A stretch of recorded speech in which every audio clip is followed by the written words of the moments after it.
Setelah 1 bulan dengan Realme 8 5G, kira-kira plus minusnya apa aja sih?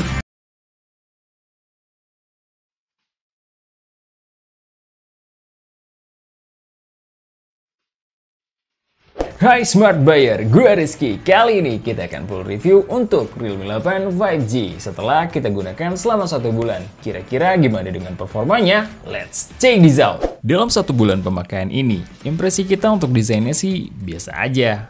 Tapi dari keluarga Realme 8 series, mungkin ini yang paling cocok dengan preferensi kita. Maklum, udah om-om. Overall desainnya simple dan gak neko-neko. Back covernya dari plastik yang cukup kerasa plastiknya. Gak terlalu firm lah. Finishing back covernya pun menggunakan glossy yang kalau dalam keadaan bersih terlihat cantik, tapi kalau udah kesentuh tangan bakalan ninggalin bekas sidik jari. So, pakai casing udah paling bener. Frame kameranya sendiri cukup bumpy dengan bentuk agak persegi panjang dengan posisi flash paling di bawah. Posisinya ada di sebelah kiri atas. Tapi menurut kita kurang jujur sih sebenarnya, karena kelihatannya ada 4 lensa, padahal cuma 3 lensa dan satunya cuma buletan terus dikasih tulisan AI. Kalau kalian terbiasa dengan setup tombol power dan tombol volume ada di sisi kanan, di sini mungkin kalian akan kagok sebentar, karena tombol volumenya ada di sisi kiri. Kalau di bagian depan kita cukup suka sih dengan dimensi layarnya yang di 6,5 inch. Buat kita proporsinya cukup pas, gak kekecilan dan gak kegedean. Kameranya bertipe punch hole yang dotnya cukup sedang, jadi nggak terlalu ganggu lah. By the way, ketebalan HP ini cuma di 8,5 inch, bukan yang tertipis, tapi cukup sleek. Bezelnya nggak bisa dibilang tipis banget, tapi lumayan lah, dapat screen to body ratio di 90%-an. Terus HP ini tetap membawa headphone jack dan SIM cardnya bertipe triple slot. Untuk soal desain, emang bukan bagian yang terwah sih dari handphone ini. Kalau untuk pengalaman kita dengan layar HP ini, kita cukup puas lah. Emang panelnya masih IPS LCD dengan resolusi Full HD+. Tapi refresh rate-nya udah standar HP zaman sekarang, di range 2,5 jutaan ke atas, yaitu di 90 Hz. Dengan refresh rate tinggi seperti ini, penggunaan paling maksimal untuk saat ini yaitu pada sosial media, di mana scrolling akan terasa lebih smooth dari layar 60 Hz. Kalau kita pakai nonton video, warnanya cukup enak dilihat mata. Gak seperti layarnya Infinix Note 10 Pro yang berasa gelap dan merah. Di sini layarnya cukup vivid dengan HDR yang cukup luas. Kalau dipakai nonton udah cukup enak, walau nggak bisa disandingin sih dengan layar bertipe OLED. Untuk dipakai ngegame pun layarnya cukup responsif. Kita nggak nemuin masalah touch delay di sini. Terus layarnya juga udah mendukung 10 sentuhan. Pindah ke speaker HP ini hanya membawa speaker mono yang karakter suaranya cukup kuat dan berimbang. Separasi antar bass, mid, treble, dan vokal cukup clear. Stagingnya lumayan luas. Saat kita pakai buat ngegame cukup ngebantu untuk membedakan step. Cuma ya nggak seefektif kita pakai headset. Untuk nonton film pun kita cukup suka karena kita nggak ngerasain tiba-tiba gede gitu volumenya atau tiba-tiba mengecil. Untuk denger musik pun juga cukup enak walau bukan stereo.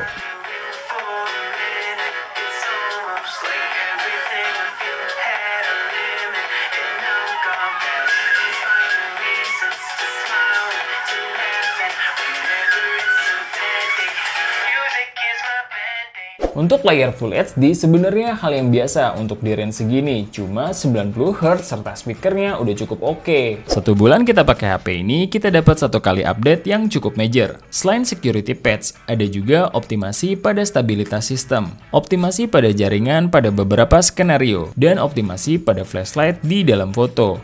Jujur, optimasi tersebut kita kurang aware sih, soalnya sistemnya kita ngerasa cukup stabil. Jaringannya juga cukup mantep lah, karena bar sinyalnya di sini juga aman-aman aja. Waktu pas kita speed test sinyal providernya, sebelum update ya, download, upload, dan pingnya pun normal-normal aja menurut kita. Mungkin ini untuk kondisi 5G. By the way, di sini kita belum tercover 5G, jadi kita nggak bisa coba ya. Kalau flash di foto sih emang kita nggak pernah pakai juga. Untuk masalah UI, dari Realme UI yang paling kita suka yaitu game boosternya, yaitu Game Space. Menurut kita, tampilannya paling cakep dan UI-nya intuitif banget dari HP-HP yang pernah kita coba. Ada 3 pengaturan yang lumayan berasa, yaitu Low Power, Balance, dan Pro Gamer. Bisa di-set di adjust resolusi, dan kita bisa lock brightness-nya. Untuk kecepatan biometriknya juga cukup cepat lah, baik di fingerprint sensor yang peletakannya sangat ergonomis, karena ada di samping, dan face unlock-nya yang cukup responsif. Kalau dari sensornya udah cukup lengkap, terutama di gyronya yang udah bertipe hardware. Terus kekuatan penangkapan sinyal Wi-Fi-nya juga cukup kuat, karena kita coba pakai SSID terjauh di tempat kita, kurang lebih 12 meter, dan barnya stabil di 4 bar. Pas kita speed test juga, kecepatannya cukup maksimal kok, baik dalam download,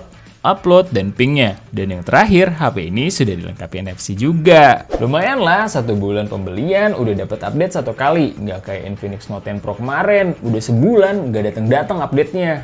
Pengalaman kita dengan kamera utamanya yang mempunyai setup di 48 megapiksel, 2 megapiksel depth sensor, dan 2 megapiksel lensa makro. Kalau depannya sudah beresolusi 16 megapiksel. Kalau boleh milih nih untuk 3 lensa, mending makronya yang dicoret aja, ganti sama ultrawide. Untuk hasilnya, saat kondisi cahaya yang mumpuni, gambarnya cukup tajam, detailnya cukup bagus, warnanya juga cukup menarik.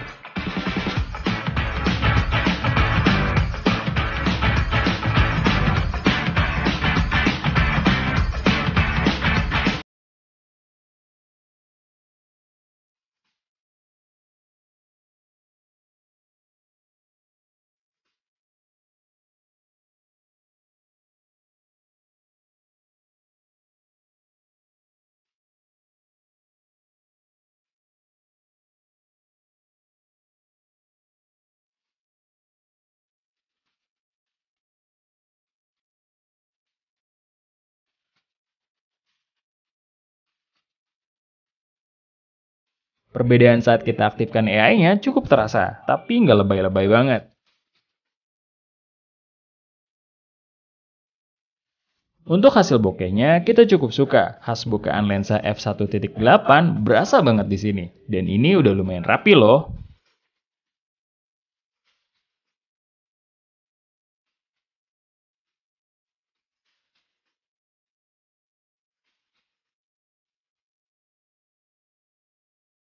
Untuk kondisi low light, hasil jepretannya sih lumayan aja. Tapi anehnya perbedaan antara night mode dan autonya itu tipis banget. Cuma kalau kita tegasin, night mode-nya cukup nge-reduce noise yang dihasilkan pada mode auto.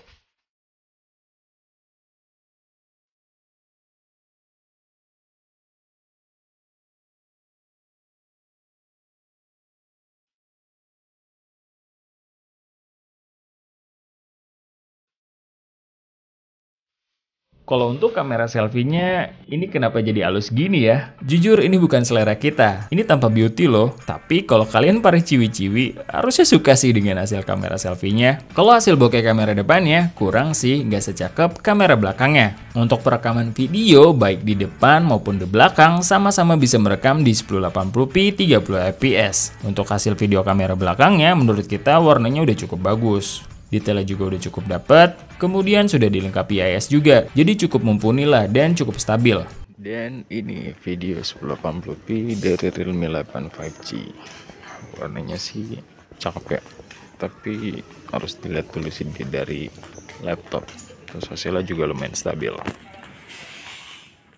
Untuk kamera depannya, menurut kita B aja sih, autofokusnya lumayan cepet, cuma detailnya kurang. Dan ini video 1080p 30fps dengan image stabilization. Hasilnya kalian bisa lihat sendiri lah ya. Kayaknya impact dari chipset 5G nih, makanya fitur kameranya banyak banget yang disunat. Untuk performa sehari-hari, HP ini dibekali chipset MediaTek Dimensity 700 dengan fabrikasi 7 nm. Sedangkan untuk RAM-nya 8GB dan storage-nya di 128GB. Kita kan udah pernah gaming test HP ini, sekalian unboxing. Pada dasarnya bisa kita bilang performa Dimensity 700 itu potensinya cukup besar. Kenapa? Fabrikasi 7 nm ini cukup stabil.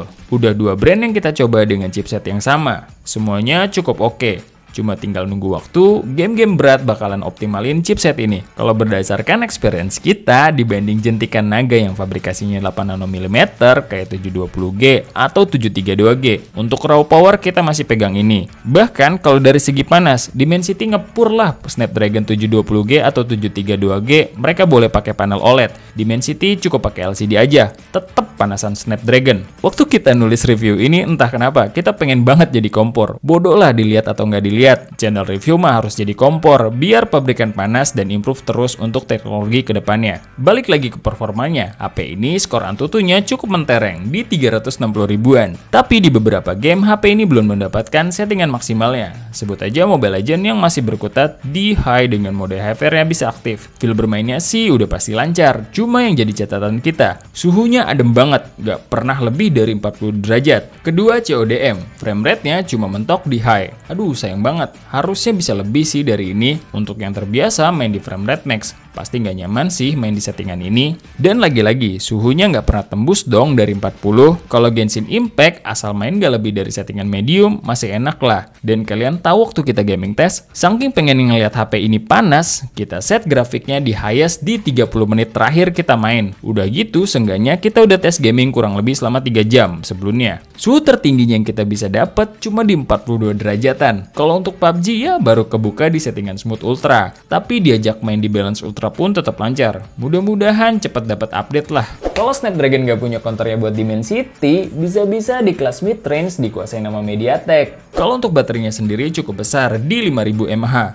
Dan ini adalah part the best dari HP ini menurut kita dari segi ketahanan baterai. Bayangin, Genshin Impact main selama 1 jam, dengan 30 menit terakhir dipaksain main di highest 60 fps. Kagak pakai headset, speakernya full, refresh rate-nya lock di 90 Hz, kecerahannya di 80%, baterainya cuma berkurang 17%. Ini panelnya IPS loh. Sebagai perbandingan, Redmi Note 10 Pro, panelnya AMOLED, cuma refresh rate-nya di lock di 120 Hz. Tapi 30 menit terakhir, kita main di settingan low, karena di atas itu nge-lag parah. Main 46 menit, baterainya berkurang 16%. Kalau kita pakai dalam keadaan normal, kayak nggak banyak nge-game lah, terus pakai wifi, 2 harian dengan SOT di atas 8 jam, sanggup lah. Nah, yang agak kurang di pengecasannya nih, cuma support sampai 18 watt doang. At least kalau dikasih 33 watt udah mantep banget sih. Untuk waktu pengecasannya, kita butuh dari 1-100% sekitar 1 jam 50 menitan kalau dalam keadaan mati. Sedangkan dalam keadaan hidup dari 1-100% kita bisa dapat di 2 jam 15 menitan. Sayang banget sebenarnya, chargernya cuma dikasih 18 watt. Kalau dikasih 33 watt, mantep banget deh di sektor baterai. Nah, masuk kesimpulannya nih menurut kita, untuk HP yang bakalan future proof, bolehlah kalian pertimbangin masuk dalam wishlist kalian. Dari segi tampilan emang kelihatan B aja. Cuma kalau disuruh milih dari keluarga Realme 8 series, kita pilih ini sih. Layarnya udah di 90 Hz, serta speakernya udah cukup mumpuni. Udah pakai NFC, UI-nya juga cukup stabil. Plus udah pakai gyro. Buat ngegame belum semuanya optimal lah, cuma potensinya gede banget. Ketahanan baterainya cihuy banget. Part yang paling kurang menurut kita kameranya. Walau hasil kamera utamanya cukup baik, cuma yang kita kritisi fiturnya yang kurang banget. Sayang aja yang dikorbanin malah ultra wide. Kenapa nggak makro aja sih? Terus pilihan resolusi videonya yang terbatas di 1080p 30 fps. Kalau aja dikasih 1080p 60 fps, ngangkat banget sih. 4K mah kurang praktikal lah kalau buat HP, gimmick doang, hasilnya noise-noise juga. So, tugas kita cuma nge-review. Kalau pilihan tetap di tangan kalian. Thank you for watching. Sebelum pamit, ingat, research before you buy and be smart buyer. See ya!